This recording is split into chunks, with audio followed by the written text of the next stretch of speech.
I gave 15 years of my life to that agency. 15. Not weekends. Not holidays. Life. Early mornings nursing cold coffee and shattered deadlines. Late nights fixing other people's screw-ups. I was the one who walked into rooms no one else wanted to enter. I bled for Bluecrest. Built it from nothing. And then, they threw me out like a broken fax machine. It happened on a Tuesday. Funny how betrayal never cares what day it is. The sun was slicing through the glass like it was trying to blind me. Brianna Lake stood in her corner office, her voice all syrup and knives. She had this smile, the kind that didn't reach her eyes. And her watch. God, her watch caught the light like it was mocking me. Your methods are outdated, she said. Just like that. I sat still. Didn't flinch. Didn't let her see me bleed. Behind her stood Taylor Griggs, 28, Instagram famous, with a smile so polished it could have been printed.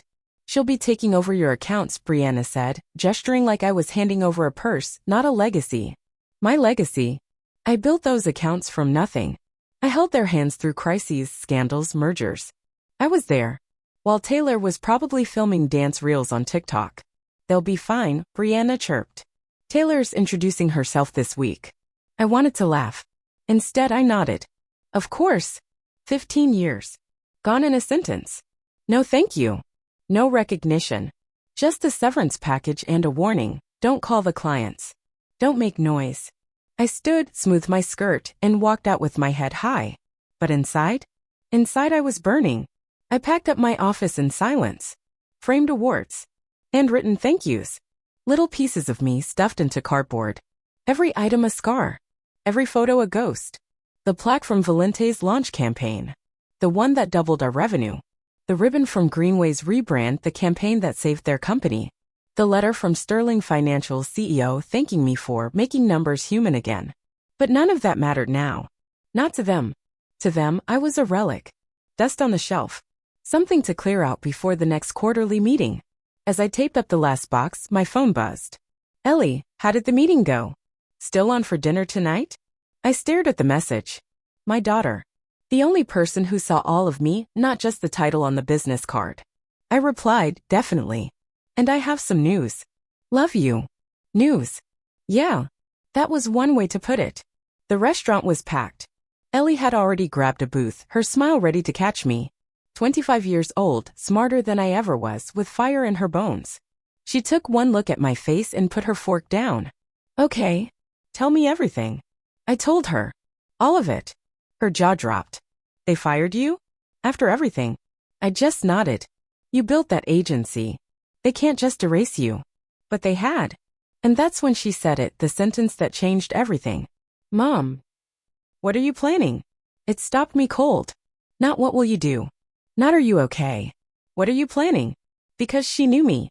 She knew that somewhere beneath the devastation, a storm was forming. I smiled.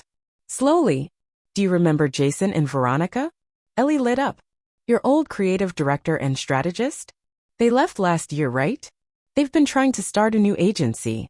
Relationship-based. No trend chasing. Just real work. They wanted me to join. I said no. Because of your loyalty to Bluecrest, she whispered. I nodded. But now, she said. Now I'm free. The word felt strange. Sharp. Dangerous. Free. My phone buzzed again. Once. Twice. 3 times. I checked the screen. Thomas Wells, Valente, heard the news. We need to talk. Jessica, Greenway, Dana. Please call me. Urgent. Robert, Sterling Financial. This is unacceptable. Breakfast tomorrow. I froze. Ellie leaned forward. What? What is it? I looked at her. Looked past her. They know. Know what? That it wasn't the agency they trusted, it was me. I didn't sleep that night. My mind raced. They wanted me gone. Silenced. Forgotten. But I wasn't going to disappear. They thought they'd fired a manager. They didn't know they'd just created a war. You always think you'll scream, cry, maybe break something. But when your world collapses, sometimes you just breathe. I stood in front of the mirror the next morning, brushing my hair like I wasn't about to walk into a battlefield. Like I hadn't been erased 24 hours earlier by a woman half my age and half as capable. But today wasn't about grief. It was about what came after. Jason and Veronica were already at Riverside Cafe when I walked in. Jason had that nervous bounce in his knee he always got before a pitch. Veronica was sipping black coffee like it was a power move. I used to call her the Velvet Scalpel. Soft voice. Razor mind. We've been waiting for this, Jason said as he slid a folder toward me. Inside? A fully built launch plan for a new agency. Summit Edge Marketing. My name printed clean and bold next to theirs. Founding partner, client relations lead. You two don't waste time, I said, flipping through brand mock-ups and revenue projections. We were just missing one thing, Veronica said. You. I stared at the document. It felt like looking at a blueprint of who I used to be. Of who I could be again. Not the Dana they boxed up at Bluecrest. The one who built it in the first place. The clients I started. Jason leaned in. They'll come. They're loyal to you. I signed a non-solicitation, I reminded him. I can't chase them. Veronica didn't flinch. Then we won't chase. We'll wait. If they find their way to us, it'll be their choice. That's when my phone rang. Thomas Wells. Valente. I excused myself and stepped outside. Dana, he said, voice tight. They called me. Introduced me to someone named Taylor Griggs.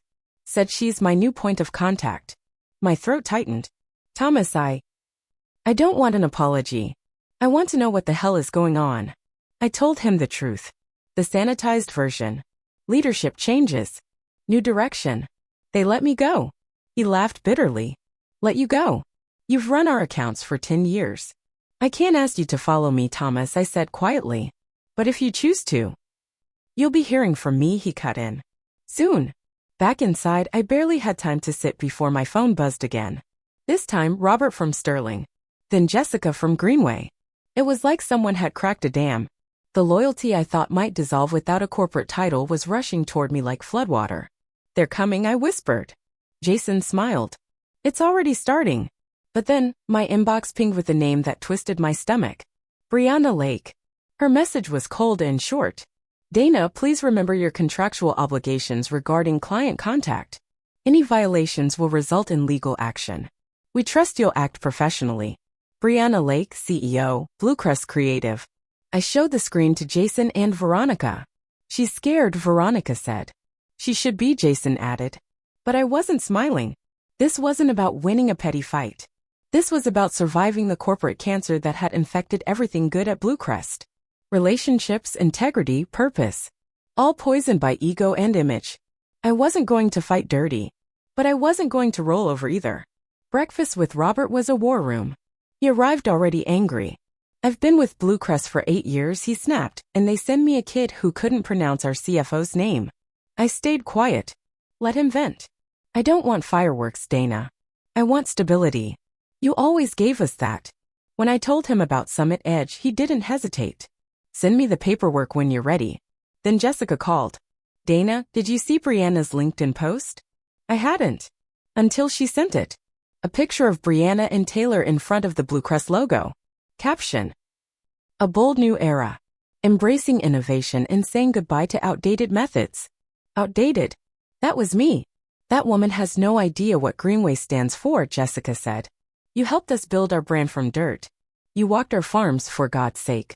I tried to stay composed. I'm building something new, Jessica. I can't make any offers. You don't need to, she interrupted. We're reviewing our agency contracts. I'll be in touch. Click. 3 for 3. That night, I sat in the dark of my living room, hands curled around a cup of tea gone cold. My daughter, Ellie, sat across from me, laptop open, watching as I filled her in. Mom, she said slowly, you're winning. And you haven't even launched yet. No, I corrected her. I haven't fought yet. She frowned. What do you mean? This wasn't just about me getting fired. It's about the disease at the heart of that agency. They traded relationships for algorithms. Loyalty for image. She closed the laptop. So what now? I looked at her. Really looked. And I said it out loud for the first time. Now I burned the rot out.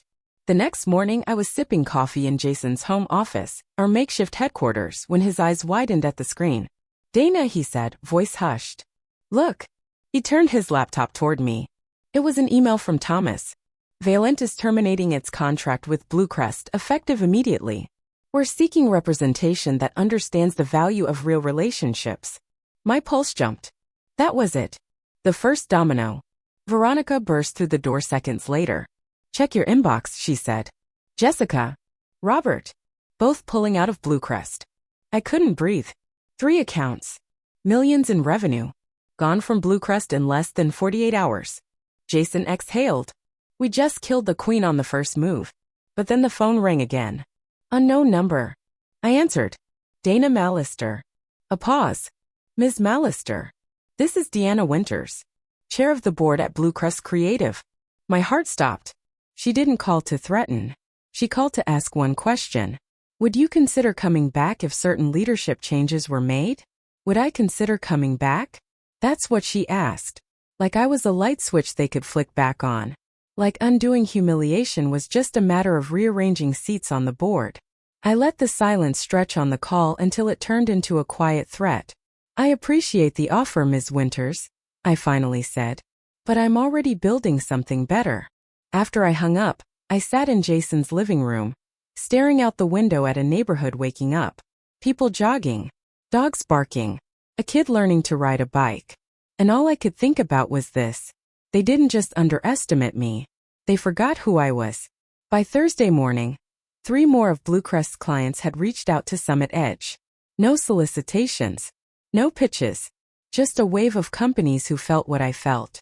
That the soul of something they trusted had vanished. We had to move faster than ever. Veronica was already on the phone securing temporary office space.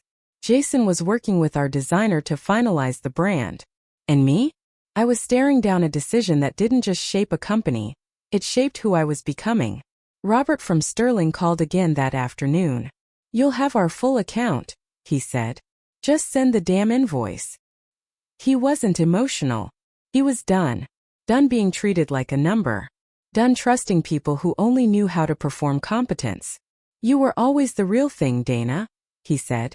Bluecrest just dressed it up and took the credit. And maybe that was the real wound. Not the firing. Not the insult. But the theft. They didn't just take my job. They tried to take my name. That night, Ellie came over again. We sat in the old kitchen, a bottle of wine between us, something unsaid hanging in the air. She finally broke the silence. Are you angry? I blinked. Angry. She nodded. You haven't yelled. Haven't cried. You've just been moving. Like a machine. I looked at her. And for the first time since this all began, I said it aloud. I'm furious. Her eyes softened. But not the kind of fury that burns fast. This is different. It's cold. Focused. It has a direction. She nodded, quiet. I'm not here for payback, I added. I'm here for proof. Proof that what they called outdated was the very thing keeping them alive. Friday, 6:37 a.m. Summit Edge was still running out of Jason's home office, but the energy felt electric. That's when the second bomb dropped. An internal email leaked, sent from Brianna to the entire Bluecrest staff. We are pivoting to a fully digital forward structure. Legacy relationship models are no longer aligned with our brand vision. Adapt or exit.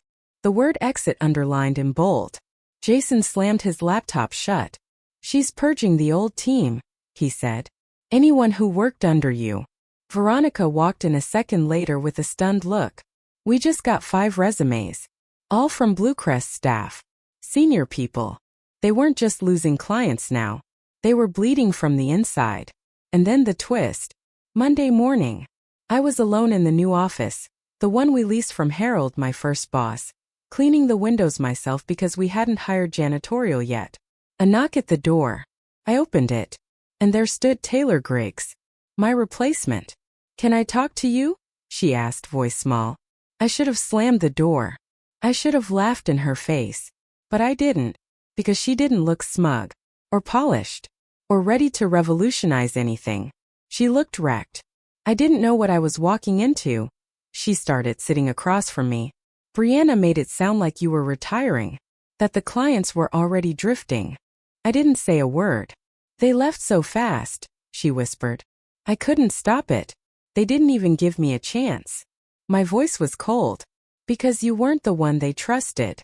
She flinched. I was used, she said. Set up to fail. And now? I asked. I was let go last week, she said. Same way you were. Same speech. Same glass office. My stomach didn't turn. I felt nothing. She reached into her bag and pulled out a notebook. Handwritten pages. "I've been watching what you're building," she said. "And I realized, I want to learn. Not from books. From you. The right way." I stared at the notebook. Her hands trembled. She wasn't the enemy anymore.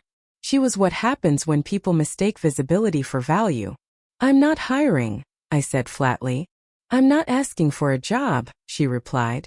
"I'm asking for a second chance." Later, at our first official strategy session, Jason updated us on our growth projections. "We're looking at $4.2 million in billable accounts by end of quarter," he said, scrolling through spreadsheets. Without a single ad buy. Veronica glanced at me. "We're making a dent.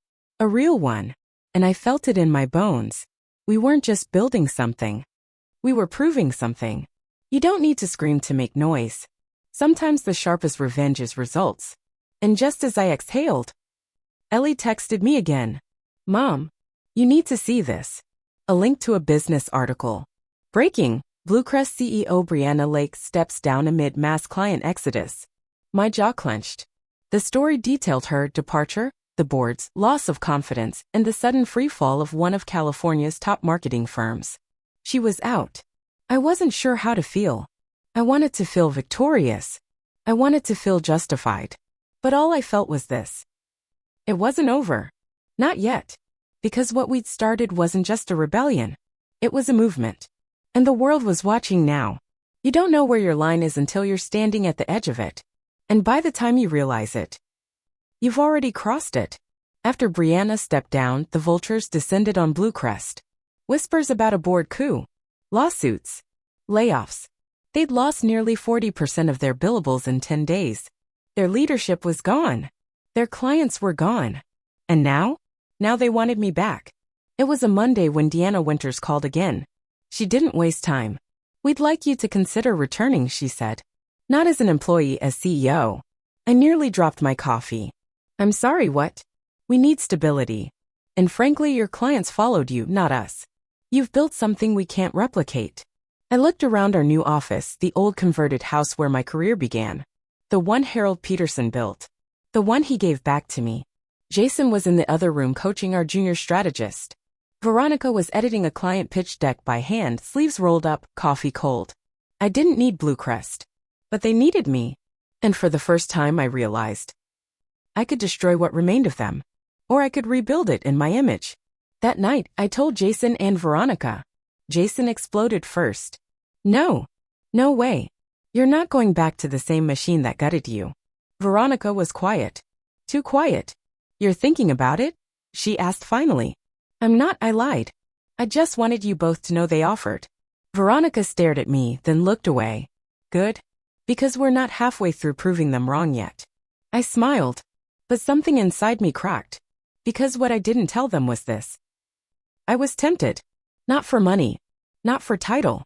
But for something far more dangerous. Control. Taylor stopped by again later that week. She looked different now, softer maybe. Less glass, more skin. "I've been working on something," she said, handing me a binder. Notes. From my time at Bluecrest. People, accounts, strategies. What's broken? What could be fixed? I flipped through the pages. It was sharp. Precise. And damning. "You realize what you're giving me, right?" I asked. She nodded. "You already know they were hemorrhaging before you left. But this shows you why." There it was. The thing I'd refused to reach for. Leverage. The next day, we met with a new potential client, Darien Brands, a legacy chain struggling to modernize. Their CEO was skeptical. "Why should we leave our current agency?" he asked. "They've been with us 6 years." I slid Taylor's binder across the table, reworked into a customized report. "Because they're selling you tactics," I said. "We're offering transformation." An hour later, we signed the contract. That line I swore I'd never cross? It was dust now. Later that night, Ellie confronted me. She'd overheard a call, me talking to Deanna again. "You're going back, aren't you?" "No," I said too quickly. "Then why are you still answering their calls?" I didn't have an answer. "You built something real, Mom," she said. "You broke the cycle. Don't go backwards." But in the quiet after she left, the voices came back. Brianna's voice calling me obsolete. the board's voice offering the throne. And worst of all, my own voice asking, what if I could rebuild it the way it should have been from the start? 2 days later, Bluecrest made it public. A press release. In talks with Dana Mallister to lead a new era of transformation. I hadn't agreed to anything, but the damage was done. Summit Edge's inbox lit up like wildfire. Journalists, clients, competitors, our own team. Jason stormed into my office. You said you weren't considering it. I wasn't, but you didn't shut it down either. I looked at him, at his disappointment. Jason. No. If you're going to walk away, do it now. But don't lie to us while you pack your parachute. He walked out. Veronica didn't even look at me. Just whispered, we trusted you. That night, I sat in the dark again. Just like the night I was fired. Only now it wasn't grief keeping me company. It was consequence. I had become the thing I once hated. Not by accident. By choice. And the scariest part? It felt good. To have power again. To be wanted. To be feared. That's the disease, isn't it? Not ambition. Not success. But the need to prove you were right even if it costs you everything. The next morning Harold came to the office. He walked into my office, handed me a cup of tea, and sat down across from me in silence. I saw the press release, he finally said. I waited for the lecture. It never came. Everyone's got a moment, he said, where they realize the fire that got them here can also burn the whole house down. I looked away. I was you once, he said. Got offered a buyout that would have tripled my worth. All I had to do was fire 3 employees and let a venture firm take the reins. What did you do? I asked. I said no. And I lost a lot. But I slept better. When he left, I called Deanna one last time. Here's my condition, I said. If I come back, I come back alone. No Summit Edge. No team. She hesitated. Then the answer is no, I said. You'd walk away from millions? I'd walk away from myself if I said yes. I hung up. That was the real line. And this time I didn't cross it. I gathered the team later that day. Jason, Veronica, Taylor. Ellie stood in the back. I told them everything. The calls, the offer, the temptation, the truth. And then I said something I hadn't said since this all began. I was wrong. Silence. I thought revenge would look like victory, like getting back the thing they stole from me. But the truth is, we already won. Veronica finally smiled. Took you long enough. Jason laughed. Now can we get back to work? I looked around the room. The real room. The one we built. And I knew. Brianna lost the moment she let me walk out that door. I just hadn't realized it until now. There's a kind of silence that only comes after a storm. Not peace. Not relief. Just the eerie quiet of something survived. That's what our office felt like the morning we officially launched Summit Edge. No more secret meetings. No more whispered calls. No more pretending we were anything less than a force. The sun hit the windows just right as our team filtered in. Jason with his signature thermos. Veronica already editing copy with a red pen.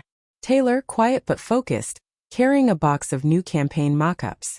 It had only been 6 weeks since Bluecrest fired me. 6 weeks since they called me outdated. And now? We were standing in a building with our name on the door. With the clients they lost. With the team they underestimated. We didn't just survive. We ascended. By mid-morning, the phone wouldn't stop ringing. For more inquiries. 2 from former Bluecrest clients I'd never even worked with directly. But they'd heard the story. Seen the headlines. Watched the exodus. Bluecrest forgot who it was. One CEO told me on a Zoom call. But you? You never did. That afternoon I got a text from Ellie. You need to see this. A news alert. Breaking. Bluecrest board names interim CEO following massive staff departures. Apparently, after the clients fled and the staff followed, there was nothing left to salvage. Their new CEO? A finance guy. No marketing experience. Just someone to stabilize the company until it could be sold or absorbed. Jason read the headline aloud and just shook his head. They set the house on fire and now they're shocked it burned down. A few hours later, something unexpected happened. Taylor walked into my office holding a visitor badge in one hand and an envelope in the other. I found this, she said, placing the envelope on my desk. It was addressed to me. From Brianna. I stared at it. My fingers hovered over the seal. For a second, I almost didn't open it. But I did. Inside was a single handwritten note. Dana, I underestimated you. I thought noise was power. And I forgot that the most dangerous people are the quiet ones who know what they're worth. You won. B. No apology. No excuse.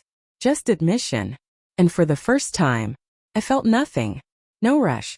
No thrill. No final punch of justice. Because by then I didn't need her validation. I had mine. Our 6-month anniversary hit like a wave. We threw a party, champagne, string lights. An open mic where Jason awkwardly tried to sing Don't Stop Believin'. Ellie stood by my side the whole night, watching the team laugh, strategize, talk about the future. You did it, she said quietly. No, I corrected. We did. Later, as the crowd thinned, I stood in the middle of the room alone, staring at the wall we'd filled with photos of our first campaigns, first wins, first clients. And I thought back to that day in Brianna's office. Her watch catching the sunlight. Taylor smiling like she already owned my job. Being told I was obsolete. And I realized something. I was never angry because they replaced me. I was angry because they tried to erase me. But the thing about trying to erase someone like me, you never see what's left behind. The network. The loyalty. The quiet storm already building. They wanted me gone. But they forgot. I built the damn foundation they were standing on. A week later, I got another call. Deanna Winters again. This time, her voice wasn't polished. It was brittle. I wanted you to know, she said, Bluecrest is shutting down. We're being acquired. I nodded. I figured. She hesitated. We didn't just lose clients. We lost trust. I didn't gloat. I didn't smirk. Because honestly, there was no joy in watching something rot from the inside. But I did feel something. Completion. The last thread was cut. That same day, Taylor handed me a pitch deck she'd worked on start to finish for a new national campaign. It was good. Not flashy. Not performative. Just smart, grounded, real. I gave her a nod. You're getting it. She smiled, finally, not like the girl who tried to replace me, but like someone becoming herself. In the end, I didn't need to destroy Bluecrest. I just needed to become undeniable. Let the world watch me rise. Let the ones who doubted me sit in the silence I left behind. Because sometimes revenge isn't fire or fury. It's something quieter. Stronger. It's success. And sometimes the most devastating thing you can do to people who tried to erase you is to become so brilliant they can never take credit for it again.